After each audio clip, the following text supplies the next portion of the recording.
آج اگر حکومت پوچھ لیتی ہے کہ یہ مال کہاں سے آیا،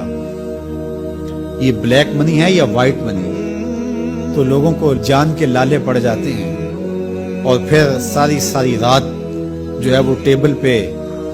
وکیل بھی بیٹھا ہوتا ہے کہ کسی طرح سے ہم اس مشکل سے نکل جائیں اور ثابت کریں کہ یہ مال ہمارا کمایا ہوا ہے۔ یار حکومت پوچھ لے تو راتوں کی نیند اڑ جاتی ہے جب رب نے پوچھ لیا، اور وہ پوچھے گا، قدم ہٹنے نہیں دے گا، وہ پوچھے گا من این اکتسبہ، کہاں سے کمایا۔ بہت سارے لوگ ہیں جو مال کماتے ہوئے اس کو بھول جاتے ہیں کہ ہم مال کیسے کما رہے ہیں۔ فرمایا کہ میری امت پہ ایک ایسا زمانہ آئے گا کہ لوگ اس بات کو فراموش کر دیں گے کہ جو ان کے پاس مال آ رہا ہے وہ حلال ذریعے سے آ رہا ہے یا حرام ذریعے سے آ رہا ہے۔ مال کی محبت اس قدر غالب ہو جائے گی کہ حلت اور حرمت اٹھ جائے گی، اور جب کوئی شخص اس مقام پہ پہنچ جاتا ہے، طمع اس قدر بڑھ جائے، پھر سمجھو کہ اس نے قیامت کے دن اللہ کے حضور سخت شرمندگی کا اہتمام کر لیا، سخت رسوا ہوگا اس نے۔ تو ہر صورت کے اندر وہ ذرائع اختیار ہمیں کرنے ہوں گے جو حلال ہیں۔ علماء نے لکھا ہے کہ اگر رزق پاک نہیں ہے تو نیک لوگوں کی دعاؤں سے بھی حصہ نکال دیا جاتا ہے، یعنی ایک تو اس کی اپنی دعا قبول نہیں ہوگی، دوسرا نیک لوگ جو دعائیں مانگتے ہیں، اللہ پوری امت پہ رحم کر، پوری امت کی خیر فرما، تو اس شخص کا حصہ نیک صالحین لوگوں کی دعاؤں سے نکال دیا جاتا ہے۔ تو قیامت کے دن اللہ اپنے حضور سے بندوں کے قدم ہٹنے نہیں دے گا جب تک یہ سوال نہیں پوچھ لے گا کہ تم نے رزق کمایا کہاں سے۔ اور پھر دوسرا سوال ہوگا کہ وفیما انفقہ، اس کو خرچ کہاں کیا۔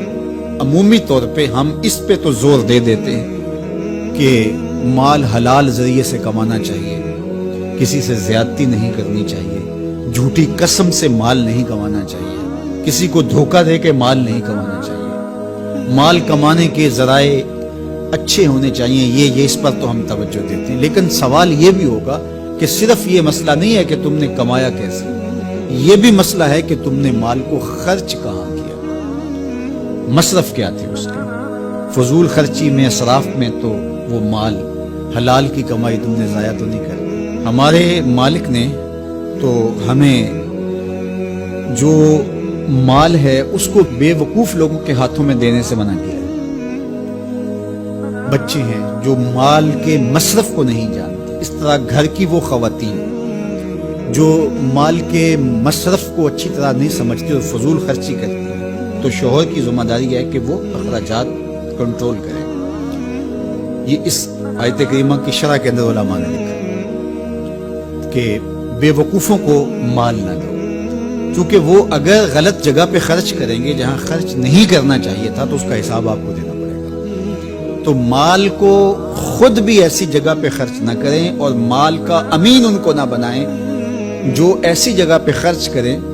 جو اس کا مصرف نہیں ہے۔ تو جو مال فضول خرچی میں اڑا دے تو اس سے بھی پوچھا جائے گا، اور جو حرام میں لگائے، سراسر حرام میں لگائے، اس مال سے عیش و عشرت کرے، اس مال سے رشوت دے کے کسی کا حق چھینے، اس مال سے کسی پر ظلم کروائے، کسی پر زیادتی کروائے، تو کیا اس کو حساب نہیں دینا پڑے گا؟ تو ایک ایک پائی کا حساب دینا پڑے گا۔